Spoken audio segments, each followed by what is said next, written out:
I never thought I'd be the guy sitting here trying to piece together how everything fell apart, but here I am. My name's Mike, and I've been married to Lisa for about 5 years now. We got married young, both of us crazy in love and thinking we'd conquer anything. She was the fiery type, sharp-tongued, confident, and a real drama queen when she wanted to be. I knew she had a bit of a bitchy streak, but I loved her, so I shrugged it off. Things started feeling different about 6 months ago, though. At first, it was small stuff. She'd be late more often, say she was working late or was just busy with her friends. She'd snap at me more, accuse me of not paying enough attention when I was just trying to be normal. I brushed it off, convinced it was work stress or her period, whatever excuse I could come up with. But then I started noticing her phone going off at weird times, and she was oddly secretive about it. One night, I caught her texting someone after we went to bed. I saw a name I didn't recognize, and the message was flirty as hell. My stomach sank. I didn't confront her right then, but I kept an eye out. She started canceling plans last minute, excuses about work, about feeling tired. Little things, but enough to make me suspicious. I didn't want to believe it, but I could feel the weight of doubt creeping up. Then came the worst part.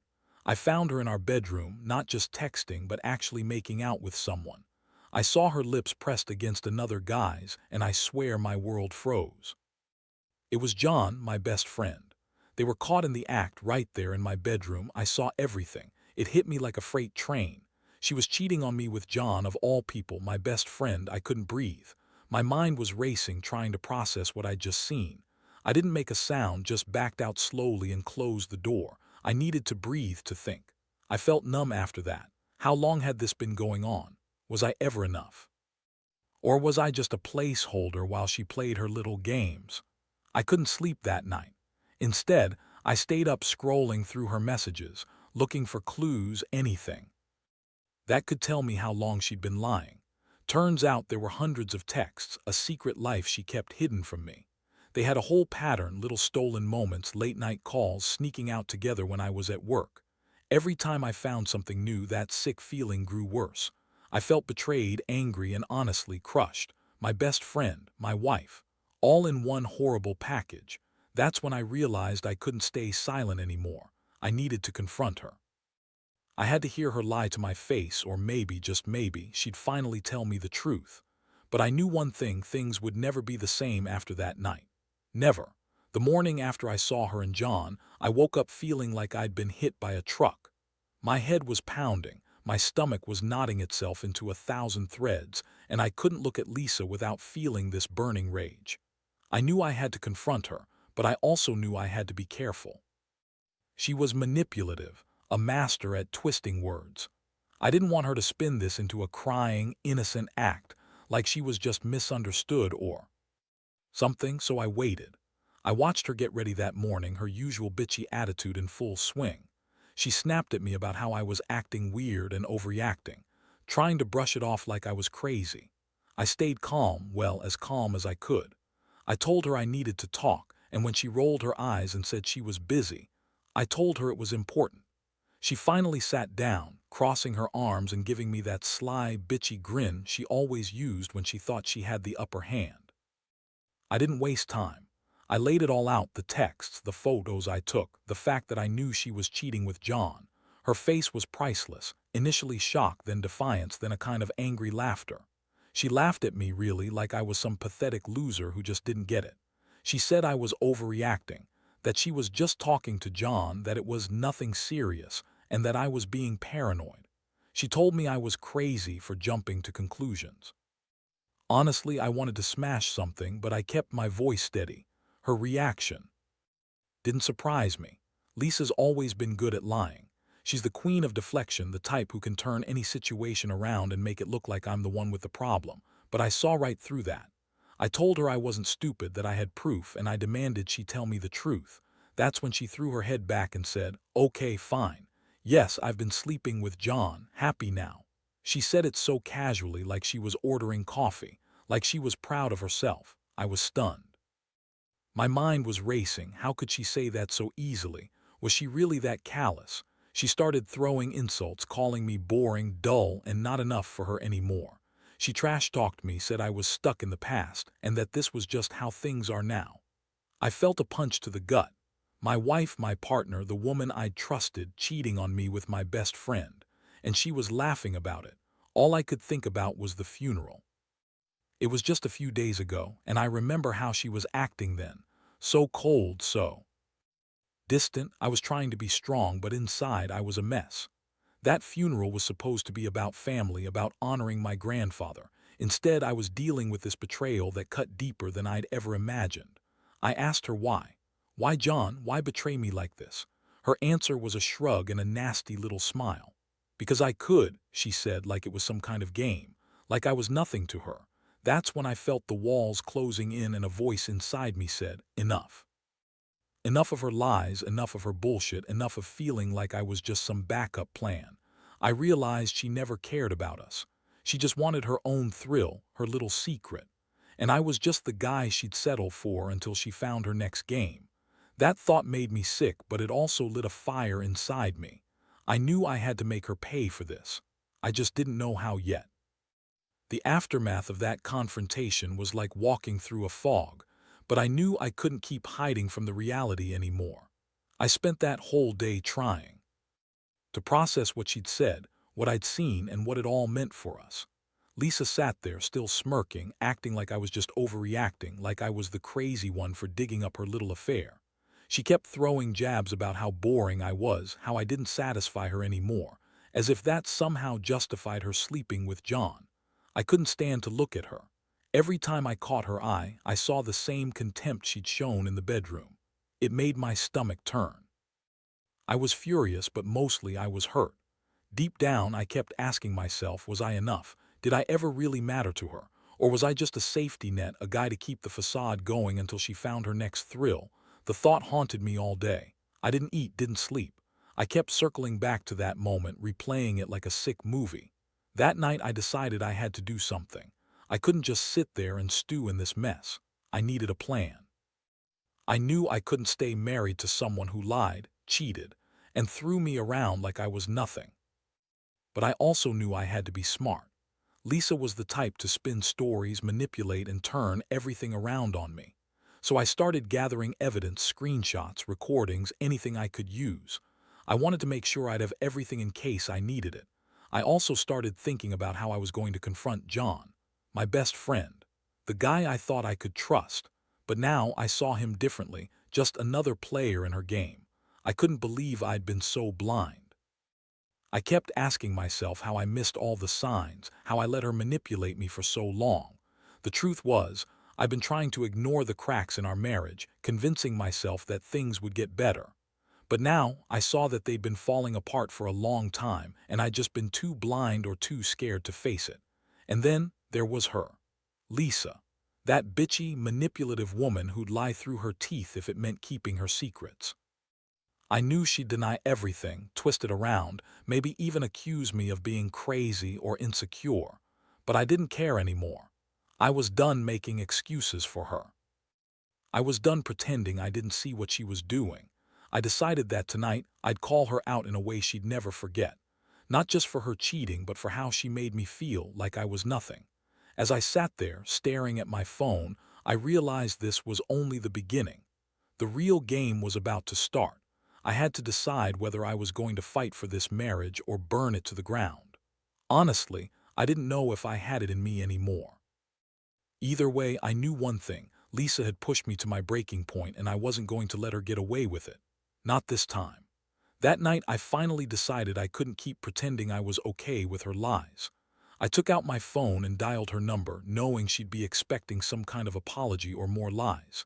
Instead, I laid everything out, how I'd caught her, what I'd seen, and how I knew about John.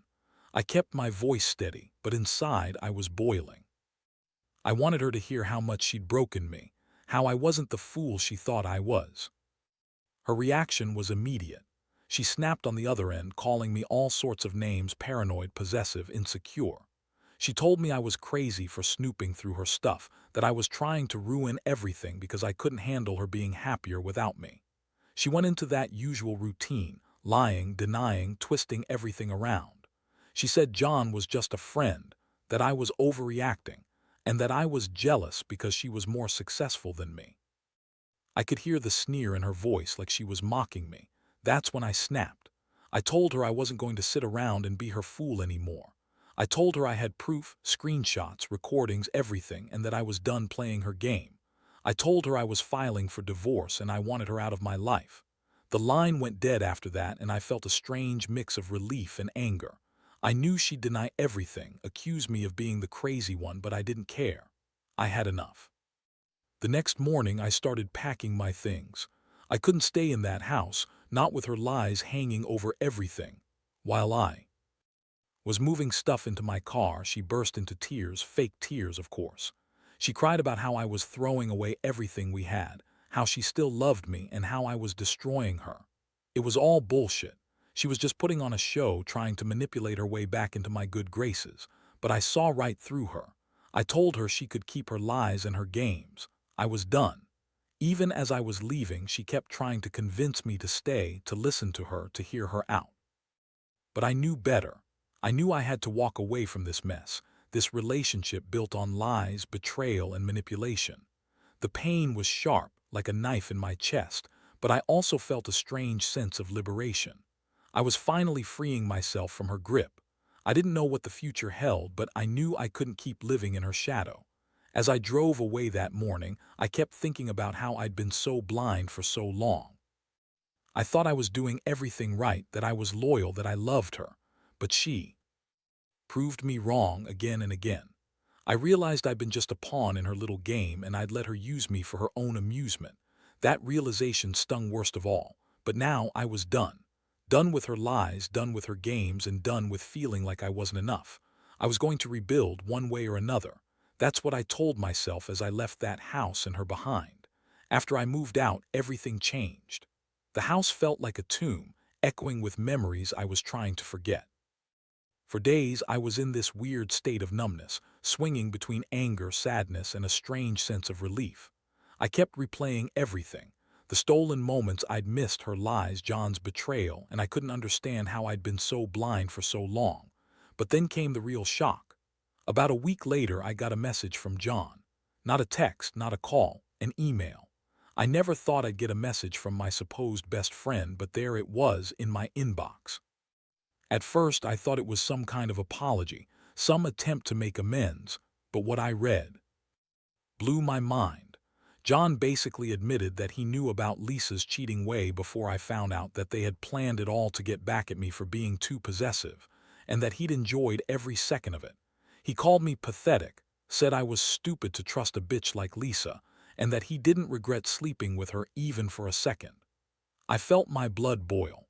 All that time I'd thought he was my friend, my brother in arms. And now I found out he'd been laughing behind my back, egging her on, and enjoying it all while pretending to be innocent. I didn't even bother replying. Instead, I sat there staring at the screen, feeling this sick mix of betrayal. How could someone I trusted turn out to be a lying, cheating bastard? And Lisa, she'd used me, played me for months. All those nights I worked late, she was with John. All that I'd done to support her and trust her, and she'd just thrown it in my face. That realization hit me hard.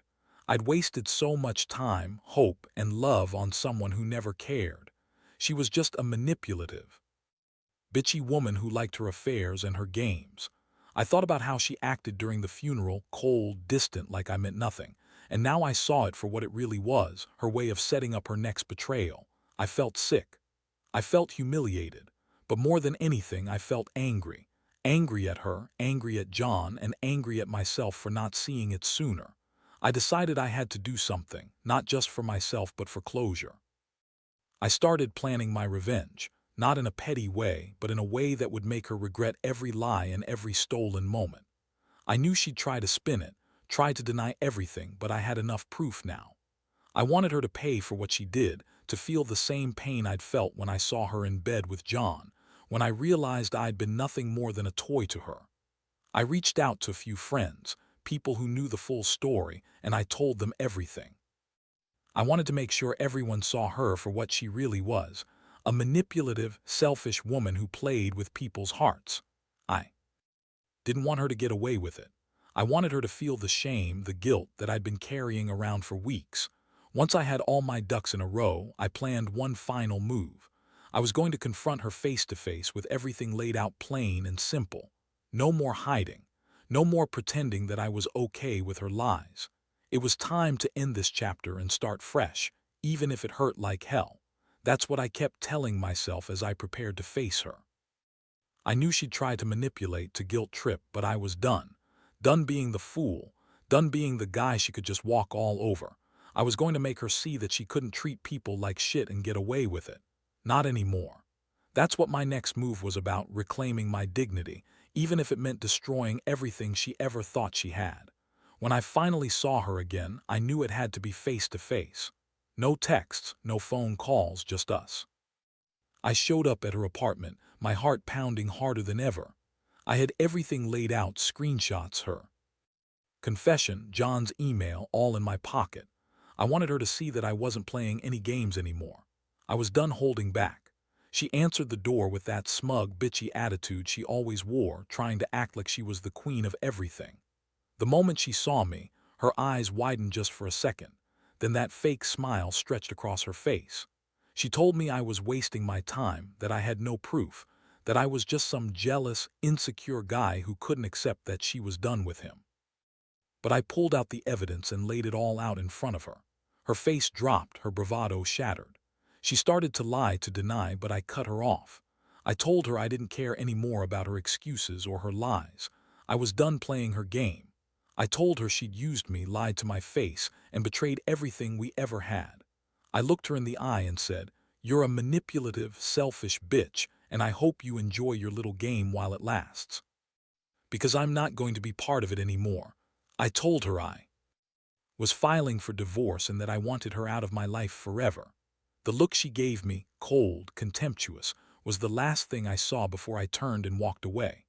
Walking out that door was the hardest thing I've ever done, but it also felt like the most freeing. I felt this huge weight lifting off my shoulders. Sure, I was broken inside, and yeah, the pain still hit hard when I thought about everything I lost. But I knew I was finally rid of her, rid of the lies, rid of the betrayal. I realized I'd been so desperate to keep what little we had, but it was poison. It was killing me slowly, and I needed to get out before I lost myself completely. In the days since, I've been trying to put the pieces back together. It's not easy. There are moments I feel like crumbling, moments I want to call her and ask if she's really happy with John, with her new life. But I hold back. I remind myself that I deserve better. I deserve someone who loves me for who I am, not someone who cheats and manipulates and lies just to feel alive. Looking back, I realize I learned a lot from this nightmare. Trust is fragile and it can shatter in an instant. But I also learned that I'm stronger than I thought, that I don't need her to define me. That revenge isn't about hurting her back. It's about reclaiming my dignity and moving forward even if it hurts. So here's my advice for anyone out there who's going through something similar. Don't ignore the signs, don't justify their lies, and don't stay in a relationship where you're just a pawn. Be honest with yourself. When the time comes, confront the truth, no matter how ugly. Because at the end of the day, the only person you can truly count on is yourself. And sometimes, walking away is the bravest thing you can do.